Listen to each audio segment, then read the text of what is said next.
Hey guys and all people like it is Mox here, and hello, welcome back to the channel. Today we're going to be talking about the Five Nights at Freddy's 2 movie. I finally went and watched it a couple days late at the time of recording, and although I've been kind of taking a break from FNAF stuff on the channel, it really made me want to make a review of it, and I did. In all honesty, this is my second take of this video. I did the same thing I did in the first video where I recorded for like an hour and a half and then realized that's way too much to edit and also way too much to watch. But if you do want to watch me yap for a good 50 minutes or so, I will leave a link down in the description to a members only video where you can watch me yap and rant and rave about everything that I thought. But I did want to start this review by saying, one, this is all my own personal opinions and thoughts, and my intention isn't to make anyone really like or dislike the movie. If you loved it, if this was your favorite movie in the world, I am happy for you. That is awesome. That's fantastic. I have seen people talking about their own thoughts, and a lot of people really liked it, and that's great. A lot of people didn't like it so much. That's unfortunate. Two, I also wanted to say I am a big fan of FNAF from FNAF 1 to FNAF Ultimate Custom Night. That's kind of my area of expertise and enjoyment of the franchise. So I just felt like that's something I should point out. I am a big FNAF fan, and I kind of grew my following through FNAF with this channel, but I have a bit of a different perspective compared to some of the newer fans of the franchise. All that being said, let's get into the review. So with the first movie, my overall takeaway was this. My overall thoughts are that this movie kind of met my expectations, and that's what I was worried about. But before that movie even came out, I had been saying I'm more excited for FNAF 2. That's kind of the energy I took into this movie. Maybe it wasn't the best choice by me. There were parts of this movie that I absolutely loved, and there were parts of the movie that I hated with a passion, honestly. So I'm gonna go through this, and I'm gonna break it down by category. First off was the theater experience. This doesn't really count towards my overall review of the movie itself. This is kind of just what I experienced in my movie-going time. So first off, I was a little bit sad that the theater was mostly empty. I did go a couple days late, but it was a bit of a shame to have a mostly empty theater. But with that, there was also no one throwing things and screaming and stealing things, which is fantastic. I will say I did see a video online of someone dressed up as Purple Guy running away with one of the cardboard cutouts. And I laughed, yeah, I'm not gonna lie, I gave it a little chuckle, thought that was kind of funny. But don't do that, I'm not encouraging anyone to do that. As funny as it is for a video, the poor workers, the theater workers deserve better. They're not paid enough to deal with that crap. That, and I also did go with two people who were drunk, and one of them kept constantly pointing at everything, whether it was a reference or not, which was an experience. I'm not saying if it was a good or a bad experience, but it was an experience. Alright, next up is the fan service, and it was good. It was very good. If you're going into this wanting to have a good laugh and you're a fan of the franchise and you really like the humor behind a lot of the FNAF stuff, you're going to like the movie. There are some good memes in there, and there are a lot of good little references, which I really enjoyed personally. And I feel like it kind of needs that so that the movie doesn't take itself too seriously, because you can't. This is not the kind of movie experience that you can take too seriously. As a gaming experience, sure, you can deep dive and get really deep on the lore and everything. As a movie, I just don't think it works to be a serious, intense experience, I guess. So all in all, that stuff was really good. I enjoyed it. And yes, I did give a little chuckle to the classic meme. Oh. But I did say in my other review of the first movie that I have a friend who is like, oh my god, I just want this to be a giant meme compilation. Don't even make it a movie. Just make it Instagram Reels, just the movie. And while I can appreciate the humor in that, I'm happy that this wasn't just that.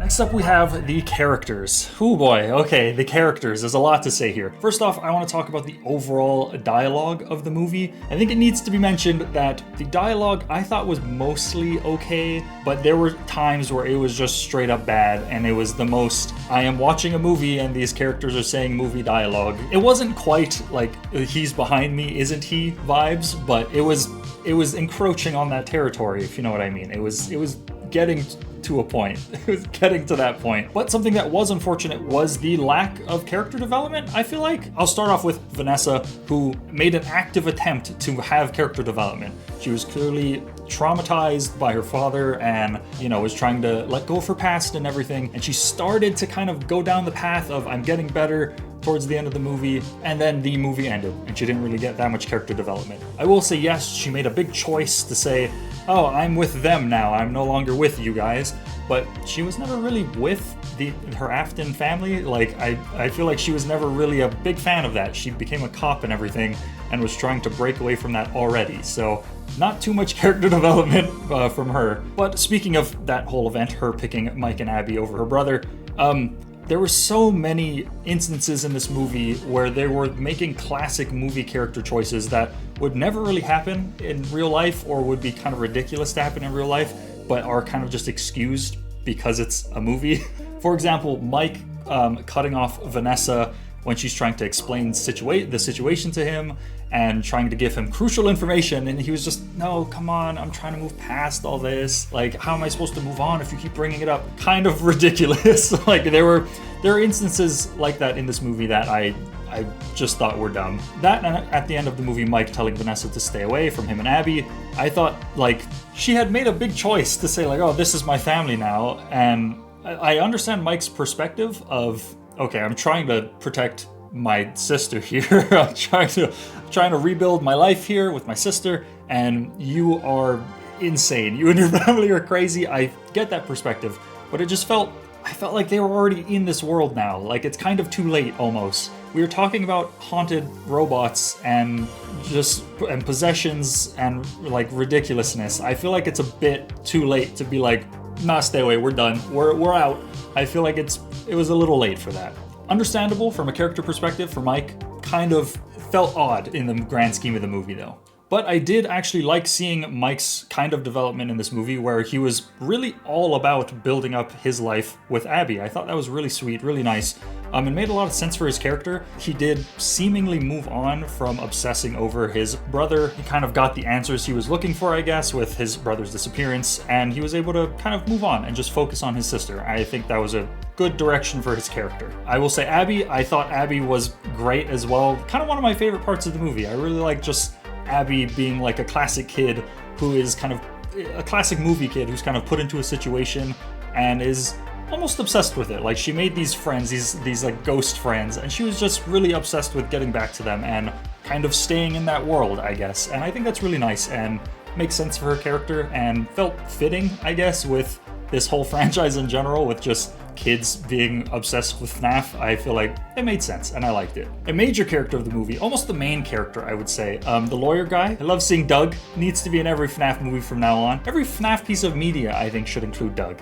He needed to be mentioned for the video. It was crucial, I promise you. So I did like Mike and Abby a lot in this movie, but some characters that I weren't really a fan of, if you want to call them full characters, the animatronics. While the visuals of them were amazing, and we'll get to the visuals in just a second, I didn't really like the way that they were handled with this movie. First off, there weren't enough of the ghost kids, just in general. The only ghost kid we see throughout the whole movie is, well, of course, Charlotte, and the child for Golden Freddy, can't remember his name for the life of me. That's it. But throughout the whole movie, Abby is like constantly talking about Chica, and Chica is clearly her favorite character, but we don't ever see the other ghost kids really. We just see the Golden Freddy child. I mean, I guess it makes sense as he's kind of their like leader, but I also don't really like that for his character. I don't think it makes sense for them to have a real leader. I never really see Golden Freddy as a leader character. I kind of feel like Golden Freddy and the Marionette almost switched places. Throughout the games, we see Golden Freddy as kind of this hate-filled character almost, and kind of the one that doesn't let things go. And to my knowledge, in Ultimate Custom Night, they're kind of the one that won't let Afton truly die. And in that way, they kind of don't let the others move on either. They're kind of all trapped because of that. But in this one, it was very odd. He kind of just popped up without the rest of them, even though they're all supposed to be Abby's friends. He kind of just popped up at the end and was like, I'm going to heaven now, Abby, goodbye. And it was very strange. Okay, this is going to be kind of the biggest section of the character category. Charlotte, aka the marionette, the puppet, Charlie, whatever you want to call them. Didn't like them at all in this movie, if I'm being honest. I was okay with their character as a kid. I thought the actress did a good job. I just didn't like how they were written at all. The marionette is my favorite character in FNAF. Literally, if you can see that there. Favorite character. The only plush I have up on that shelf right now. I desperately need more. And I feel like they were handled kind of terribly. I understand they tried to give them this new backstory of, oh, they were stuck in the last feeling they had before they died, which was rage. But again, I think that's more of Golden Freddy's thing. And also, none of the other kids were like that. They were kind of just like, look, a new kid is here, let's hang out with them. Oh, there's even 2 adults here who are pretty chill. Let's make a little fort and have fun. I guess you could argue that maybe they died not knowing what was happening. They were just having a fun time. I just don't think it really makes any sense that that is where they went with her character, when in the games she has always been more of a guardian and a protector of the other kids. She gave them new bodies, she gave them new life. But in this movie, she was straight up willing to kill Abby. She was like, I don't care if it's a kid, I have my own agenda now. I'll kill whoever I need to get what I want. And it was like, what? That's not at all the character that like we all kind of know. And yeah, I just really didn't like that they kind of made her the main villain of the movie. I really like the animatronics as the villains purely because they are lashing out and because they're afraid mostly of adults and the Afton family in general because they're insane and have insane lore and backstory. That's the only way I think it makes sense for the animatronics to be the villains of the story. The real villains should always be William Afton and things surrounding him. So I absolutely hated that they made the marionette the main villain of the movie. Also very odd that they just had her straight up possess people. That is doesn't ever really seem to be a thing in the FNAF franchise. Like, there are instances of people getting their insides scooped out and animatronics going in them and controlling their body and stuff. Sure, but that's not really a possession. The marionette in this movie just straight up possessed people to do their own thing, which I thought was bad. And moving on from Charlie, I also didn't really like how they handled Henry either. Of course, the actor did a great job, and I thought most of his character, the way he acted, was fine. I just really didn't like that they saved the reveal of him working with Afton for the end as like a little audio Easter egg. I don't see any rational reason why he would meet with this person he wants to tell his story to and explain to him like what happened to his daughter and why Freddy's is actually bad and how it's an abomination that they're celebrating it. It makes zero sense to me why he wouldn't say, if anyone can say all this, it's me, because I'm a co-founder. I worked with William Afton. We were both caught up in our work and I blame myself for my daughter, blah, blah, blah.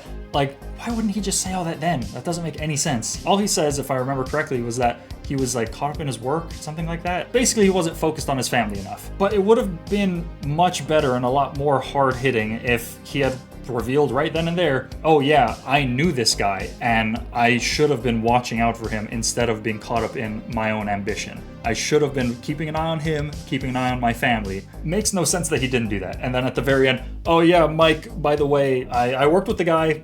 See ya. I might be dead now. I have some predictions about him and all that stuff, which I'll talk about a little later in the video. But that's my main issues and likes that I had for a lot of the characters. A lot of the other characters, I feel like I don't have too much to say about them. I did like the introduction of the investigators, the supernatural investigators. I really liked the inclusion of them for multiple reasons. None of their characters need too much talking about. They played their roles, they did a good job. I like them. But I will say I did really like that there were paranormal investigators, because I really like pairing that with FNAF. I feel like FNAF really works when it's kind of more contained and when you have people come into that world and are kind of exploring and stuff. And yeah, it was kind of like a rehashing of what happened in the first movie, but I just really liked how they did it in the second one. Very fun, very good. And I also really like paranormal investigation. We have Shaggy in the movie. Come on, it just makes sense. I love it. From there, we're gonna go on to the visuals, which I absolutely loved. They did a phenomenal job with the visuals and the sound design and everything. It was so well made. I really liked the music, and the animatronics and sets were perfect. But I did want to especially point out Circus Baby. A lot of people didn't know how massive Circus Baby was, and I've been seeing comments of people underneath posts of the Circus Baby like prop. People being like, oh my god, I didn't know she was that huge. I was always confused how she was able to like scoop a kid, and like, they're massive. It's kind of crazy to think about how massive they are. Something that I wasn't a fan of though, in terms of the animatronics. One, I didn't really like some of the sounds that played from them. I thought the voice acting and everything was really good, but I felt like they were just a bit too organic, and in terms of sound effects, their movements felt a little sci-fi. Like, some of the sounds were a little too sci-fi-esque, whereas I like them to sound a little more old school, like 80s, 90s robotics and stuff like that. And that kind of goes hand in hand with the fact that I thought they were a little too organic feeling. Some of their movements and things I realized they were played by people in suits, and they did a great job. This was an issue I had in the first movie as well. They felt too organic. I really like when the animatronics feel kind of bound by the limits of their new body. It's almost like the spirits are trying their best with what they got. And I feel like they were doing a little too much. It was almost like they got into an exosuit rather than getting into the kind of an old, worn out Chuck E. Cheese costume, I guess, if that makes sense. And this is kind of more of a plot thing, but I didn't really like that they could just kind of go all over the place. I don't like seeing them walk everywhere. I kind of like the supernatural aspect of them where they almost, I don't want to say teleport, but they kind of can just appear in places. And I think that's the scariest part of them. It kind of takes away from the fear factor for me when I just see them walking down a hallway slowly to someone. And I'm just like, okay, just run. Just leave. I mean, they're moving really slow. Just kind of leave, please. But I like seeing them either move supernaturally or they are moving way too quick than they should. Like, I liked seeing Foxy run in the first FNAF game because it was like, okay, the ghost, or however you want to put it, just put this animatronic into like overdrive and they are moving with like supernatural quickness. Okay, the plot, I'm not going to go piece by piece throughout the whole movie, but I will say some of the big things I liked were like flashback scenes and the dream sequences. I really, really liked those. The vibe of them, phenomenal, really well done. And I just like seeing more of the origin stories of FNAF and stuff, and I like seeing it in these kind of flashback scenes. So it's not like we're overloaded with just lore dump. We're getting a little flashback that kind of explains stuff, as a flashback scene should be. Like, that makes sense. I was actually talking to the people I went with the other day, and I mentioned like, man, they could have made like a prequel movie. There's no chance at all that they would have made their first FNAF movie a prequel movie, but I think that could be a really good way to explore the origins of FNAF and all that stuff. And obviously they're going to tell that story through these flashbacks and through context and everything in this movie and future movies and whatever. But like, just imagine like a Fredbear's Family Diner movie, like how terrifying that could be, how everything would be old-timey, and it's a really good chance to just be spooky, but also tell a really good story about just the kids that originally died. So yeah, I really like the origins and everything, and learning like lore and stuff, kind of reaffirming things that we already know, but seeing how they do it in this new movie timeline. Something that I was not a fan of at all was the Faz Fest. I don't think it really makes any sense for kids to go missing and die in a location, and then for people to then make a festival about it. I don't really see how that makes any sense. Like, I understand that the town kind of chalked it up to there were accidents and is an unfortunate tragedy, but if people died at Chuck E. Cheese, I think we would just let Chuck E. Cheese stay dead. I don't think we would ever have a festival celebrating, ooh, Chuck E. Cheese, like, oh yeah, like that feels really weird unless we were, I have no clue. I have no clue. The closest I could see is maybe doing some kind of charity event for the people affected. I guess I just have never really been a fan of the whole Faz Fest thing. And I think that also ties to the fact that I don't like when FNAF is kind of this, like, I don't know a good way of wording it, this worldly thing where a lot of people are involved. I really like FNAF as more of a claustrophobic, contained experience. I know it's kind of hard to tell a story in just 1 to 2 or 3 locations, but I don't like just seeing them free roam the world. I just don't, that's just not really FNAF to me, I guess. It was kind of cool seeing like the decorations and people in cosplay and stuff like that, like, cool, yeah, that's nice. But I don't really like seeing them attack people at their homes, because then I'm like, did no one see this massive animatronic walking slowly to someone's house? They very clearly are loud and heavy. As I said at the beginning, I'm a fan of FNAF 1 to Ultimate Custom Night. I don't really like pulling from anything after that for these movies, because this is FNAF 1, 2, and 3. They're contracted for 3 movies, I believe. I know they have a lot to fit in, but it always felt like they were going for more of an OG vibe, so it feels weird when they pull from newer things. That being said, I feel like they're setting up for things that I'm not going to be the biggest fan of, like Vanny. They very obviously set up for the puppet possessing Vanessa, having kind of this evil Vanessa arc, I guess, kind of thing. I already said I'm not a fan of what they're doing with the Marionette's character. I don't like villainizing them. And I'm gonna like it even less if Vanessa ends up becoming some kind of Vanny character just to reference Vanny from Security Breach, one of my least favorite additions to the FNAF world. But I guess that's more of a personal thing, but also so is this whole review. I'm not a big fan of stuff like that. However, I did really like the inclusion of Michael Afton. I kind of like him as this kind of creepy character, and I think he has potential to do some interesting story things. Maybe this is more fitting for the character side of the video, but I'm okay with his character in this movie franchise because I've been saying from the beginning, I don't think Michael Afton and Mike Schmidt are going to be the same people like they are in the games. You can let me know what you think about that down in the comments below. I know people have differing opinions on Michael Afton in both the games and the movie, but I kind of like him as a creepy dude. Reminded me of William Afton from the Silver Eyes book. And he was wearing a purple suit. Sorry, purple guy. Cool. Love it. All that being said, I do have some predictions for the third movie. I'm gonna end up making a whole predictions video in the upcoming days probably, but I wanted to put some of them out there right off the bat. First off, I think we might just end up seeing the death of Elizabeth Afton, or maybe if they end up going with the other Afton child's death, something like that. We definitely got a clear view of Circus Baby. Vanessa has some obvious trauma tied to it, so I think they are definitely hinting at one of the other Afton children being killed by Circus Baby, leaving the rest of them with some trauma, and that might just end up being the origins of William Afton in this movie timeline. Next, I think we're gonna get some version of the Henry Emily final monologue. I know they kind of did that, like I said earlier, with the end credits audio. I feel like that wasn't all he had to say. I'm sure he's gonna have some other tapes or something like that. I've been seeing a big theory floating around though that ties to my next prediction, that his message was actually for Michael Afton, not Mike Schmidt. He says Mike, but he could be referring to either one. That is just the way with FNAF name shenanigans. Never a fan of it, but you know. So yeah, I think we could end up getting some version of that in the next movie, maybe with everything kind of ending up burning down. That's assuming that they don't decide we need 3 more movies and we end up getting all the way up to Pizzeria Sim. Who knows? My last prediction is a bold prediction. It's more of a theory prediction that I've been seeing floating around, but I wanted to mention it. Some people have been questioning whether or not Michael Afton was really Michael Afton in this, or if he was already scooped. I don't know how crazy they're gonna get with the lore of these movies. I do think we might see a little bit of Remnant being mentioned. We did see William Afton kind of doing something after he had taken the child to one of the back rooms. So he's clearly doing something. He could have just easily killed the kid, stuffed him in a suit, but he was doing something. He might have just been cleaning his tools. I don't know. But he was doing something. So we might get a little bit of Remnant. And on top of that, we might get some crazier stuff like, forgot his name for a second, Ennard. Jeez.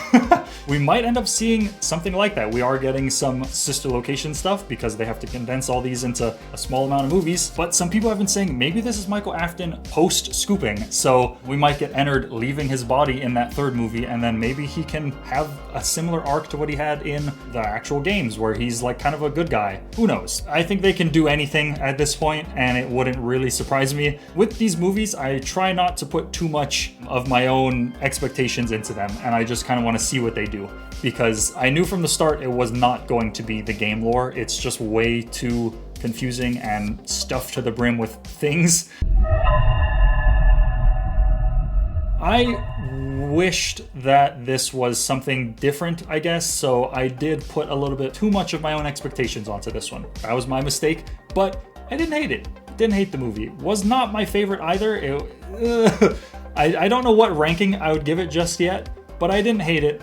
I definitely didn't love it either though. I think what kind of sucks is it just about met the same expectations I had for the last movie. And the last movie I said it was painfully, I hesitate to say this, painfully mid. Mid sounds kind of mean, but it was very, it met exactly what I was expecting, which disappointed me. And this movie was more disappointing because it met that exact same like level, whereas I had much higher expectations for it. So I kind of just wished it was something else. I think they wasted a little bit of potential here, but it was a fun movie. If you're just gonna go in there and have a fun time and not take it too seriously, it's fun. It's a fun movie. All that being said, what do you guys think of the movie? Did you love it? Did you hate it? Was it your favorite thing in the world? What do you think they could have done differently? Let me know down in the comments below. Speaking of things they could have done differently, I'm going to be doing a little rewrite video. After watching this movie, it just got me thinking of things that I would have done differently for FNAF 1 and FNAF 2, and I'm going to do a little rewrite. Not a remake. I might make a remake video at some point where I fully just envision my own FNAF movie script. I just tell you what I would have done with the franchise.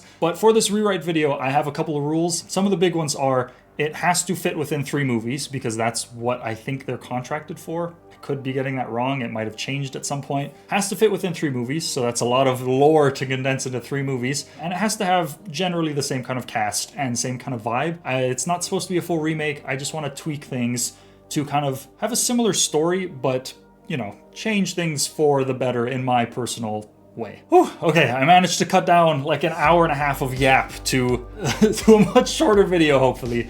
So thank you all for sticking through with me through this little review journey. Thank you all so much for watching. Don't forget to like, comment, and subscribe if you enjoyed this. Stay tuned for more. If you want to see the full yap sesh, become a member down below, and you can watch like an hour of me just yapping. Thank you all so much for watching. See you all in the next one, and goodbye.